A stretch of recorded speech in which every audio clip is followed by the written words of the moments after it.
Hi everyone, welcome back to my channel. My name's Philippa and I'm a mum of two boys, a married mum of two boys I should say. There is a third boy I suppose in the picture, and I have just started zero-based budgeting and cash stuffing to work towards our family dream of moving to the other side of the world, moving to New Zealand, hopefully in the next 5 years. And for that, we need a bit of money behind us. So I've been following quite a few pages or channels, sorry, on YouTube for a little while. And it seems like they're doing exceptionally well at making progress with budgeting, savings especially, and even paying off debt. Although I'm lucky we're not in a position where we've got much to pay off. I thought I'd do a video about how I looked at things and how I started setting up our budget. I've actually filmed this a few times, but I keep getting interrupted with children, husband. Yeah, I've actually got a poorly child at the moment, so if it's a bit bitty, it's because I'm running off to clean up his sick, bless him. So let's get started. So these budgeting sheets, I had them found out just for the thumbnail, but these budgeting sheets I found on Etsy, and I will link the page, I'll link the seller down below. There's loads of different ones. So there's budgeting sheets like this, monthly trackers, weekly trackers, expense trackers, debt trackers, loads, a really good little pack. And some savings trackers and things as well. So yeah, I'll link them in the notes below. I've printed them out, I've laminated them because, so this budget sheet especially is one that I'm going to just update each month before I put things into my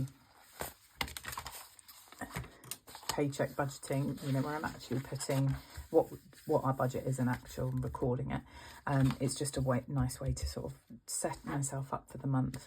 And I've also got, you can see how our monthly bills work, a debt tracker, which I actually need to fill a little bit more information on, and then this was from May. So when I've paid, when I've got the money come in, I've sort of marked down, have I paid more or less?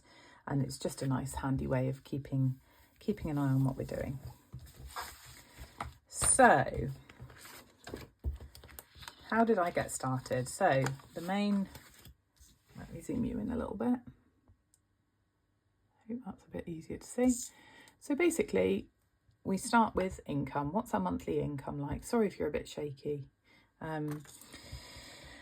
So we have my husband's budgetable earnings, my budgetable earnings, a few bits come out of here like private pensions. My husband pays into stocks and shares through his work, and he's also got a little Christmas fund that he pays away into. So there's a few bits that come out before this number, and then we've got our child benefit, which comes out in every 4 weeks. And then what I looked at is all of our bills. So I use this one here to write down what all of our bills are. That's for July, so ignore that one. It made me realise how much we're paying, like Sky TV and mobile is absolutely crazy. This is because my husband's bought a few films or series to watch through Sky Store. So it's a bit more this month, but it's definitely something that I want to look into. We've been with Sky for so long, we're like platinum members or whatever. So I think it's probably about 14 years, but it just seems a bit crazy. And actually the majority of things I watch, and probably my kids, is Netflix, Disney Plus, and YouTube. So how long we'll keep Sky for, I don't really know. We do have, with our mobiles, you can get tech. So we've got a laptop. My laptop broke a few years ago, or a couple of years ago, so I needed to replace that. And also we've got an iPad for the boys through that. So that's a monthly payment as well. So it all does come out of one. And then or is this? No, this is just mobile, sorry. And this is TV and broadband. We don't use a landline, but just the broadband. It is good broadband, and where we live is a bit pants for signal, so actually it's really important that we've got a good broadband so that we can use our phones like Wi-Fi calling. But yeah, I think we need to look at that.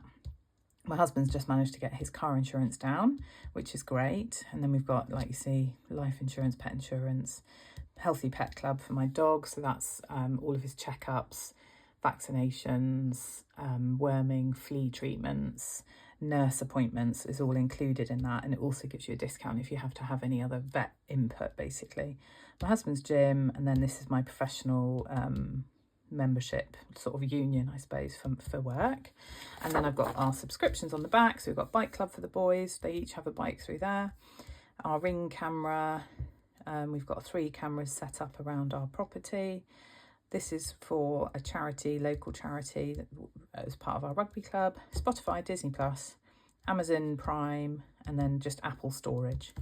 So totted those up, and that comes across to here. So our bills total, our rent. We live in my family home with my mum, which is amazing. So we literally have a fabulous live-in childcare.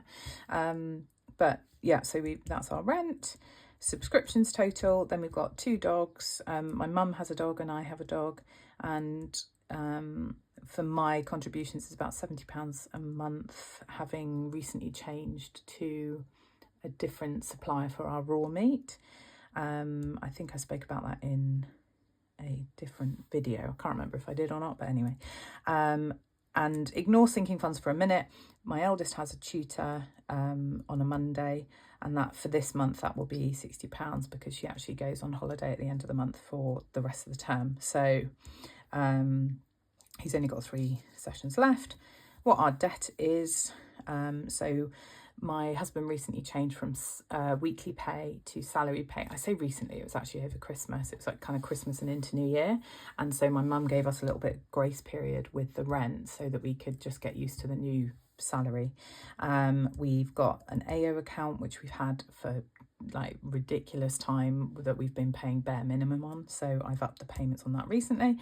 And then my husband had to recently get some bits on the Amazon credit. It's with Barclays, and it's like, I suppose it's like ClearPay or Klarna, where it's like you pay it off in 3 months. So we've got £85.87 that we pay off over the next 3 months, and then that'll be gone.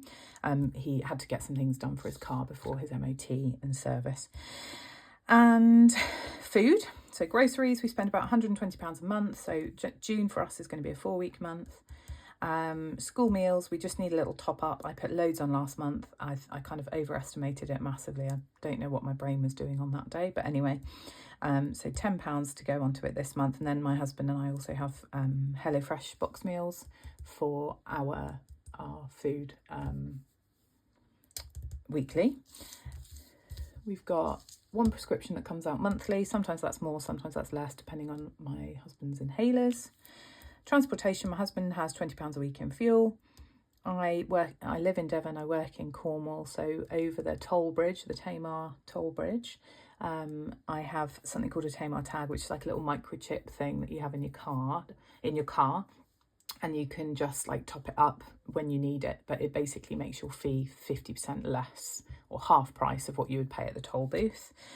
And I normally top it up between £10 and £20 a month. I think this month I won't actually need to put £20 in it, but I haven't checked it, so I'll need to have a look. And then personal spending, we've got £20 each per week for the month, and again, 4-week month. So what I do is top that all up, and have I got my little... I'll bring this one in. This is me getting ready for next month, basically. So what I did is totted it all up. So all my bills... Oh, this is incorrect. Where's my up-to-date one? Not quite sure. Anyway, so all my bills plus the tutor, the debt, and then our expenses. So that's groceries for the month, personal spending for the month, fuel for the month, tutor... No, not tutor. What's the other one? Box meals for the month. Comes to a total of £880. And then, so from there, I kind of have a leftover of what do I want to put into sinking funds, what do I want to put into savings. And our sinking funds are, because I've just started this journey, we are channeling quite a bit into those. So you can see the categories here that I've written down, and I've totted that up. And basically, once we've totted that up, everything left is hopefully going into savings. Now, I was a little bit naughty and I got a speeding ticket or I'm due a speeding ticket. My car is through a salary sacrifice scheme with work. It's an electric vehicle, and I've had an email from them because it's a fleet vehicle, so it's sort of registered under them. I've had an email to say, oops, we've had a notification that there's a speeding ticket. I think I was going like 33 or 34 in a 30-mile-an-hour zone with average speed cameras. And normally I use my the like cruise control, because as you go into a new speed limit, it changes it for you on the car. So, but I wasn't paying attention and I didn't change it in time. And yeah, and then anyway, that's a whole different thing. So I'm wondering whether that's going to come through. I think it's about £100. I think it's roughly 25% of your weekly earnings, so it's going to be between 100 and 125, unless I get to do the speed awareness course, which should be the case because it was it's only a small, it's like a category A offence or whatever. So we'll wait to hear about that. But so my plan is that we've got this left over, and I'm going to put that all across into savings. So that's how we've then sussed this out here. So we've got our New Zealand pot, our buffer for the month, both of my children's savings. So basically, if we're able to, their child benefit, when that comes in, which is £173.20, will go across into their savings account. We put a little bit extra in. It's something like 80, I can't remember what it is, 80 something for the first child, and then a bit less for the second child. So we just try and tot it up to a bit. So we're getting 173. So we split that in half and then added a bit extra. And then rainy day fund is going to get a little bit this month. And that's kind of how I set things up, how I look at what I can square away and where I can put it. Obviously, there's always going to be unexpected spends. And this month seems to have been a month where we've had all sorts of things to pay off that I didn't predict. So this is liable to change. I actually was thinking the other day that I think I've got another scout trip to pay for, and I think we've got another school trip to pay for my youngest. So I'll have to, that might be about £30 in total. So then I'll incorporate this into here, but because basically it's now half term, I'm probably not going to have as much time to sit around and do all of this stuff. I wanted to get it done a little bit early ahead of our paydays. And you can see I've just started thinking about what this month is going to look like. It's half term this week. We get paid in the middle of the week. So all the bills come out pretty much between the 28th and the 1st of the month. The 28th of one month and the 1st of the next month, obviously. So I've had to start the week a little bit earlier, but what I put into our cash envelopes for week five of May will actually span in terms of groceries, box meals, fuel, all of that stuff. That will still last until next weekend, but it's just, I need to consider the fact that all these bills are coming out and things. So that's why it's set up like that. There we go. So that's how I got started. Basically, work out all your total income for the month, all your total outgoings, so bills, expenses, subscriptions, mortgage, rent, debt payments, and your expenses for the month. And then we split the remaining up into our sinking funds, our cash stuffing envelopes, and then our savings account. Now, savings for us, as I've said, is probably the biggest push at the moment. That's the whole reason we started this. So we'll be putting as much into savings as we possibly can, which might mean that the envelopes get a little bit less. But it's at the moment, it's still important that we're building like an emergency fund, because we don't want to dip into the New Zealand pot if something big were to happen. So it's still important that we're funneling a lot of money into those envelopes as well. And things like it's Father's Day this month, we've got our village fair this month, it's my birthday this month, so there's a little bit more going into different pots across the board. And we've just signed our children up to a jiu-jitsu club, so we've got to pay that just after half term as well. So it's liable to change, and probably will look quite different when I actually go to the check in for the month at the start and check out, close May and start June. but we'll see how we get on. All right, I hope that was helpful, and I hope that it might, support you with trying to look at your budget and getting started with things. As I said, I'll link all of these down below. These were from Templatables, and I think this might have been the same place, but I need to check. But I'll put that all in the box down below. Now, luckily, I've got away with however many minutes this has been, 15 minutes without my child being sick. So that's great. I hope everyone has a fabulous half term if you've got kids at home. Otherwise, I hope you have a lovely bank holiday weekend. The weather here has just turned, of course, because the children are out of school. So we've got a day of rain forecast, but it's not horrific. And yeah, I hope you have a lovely, lovely week. And I will see you probably tomorrow for closing week 4 of May. All right, take care. Bye now.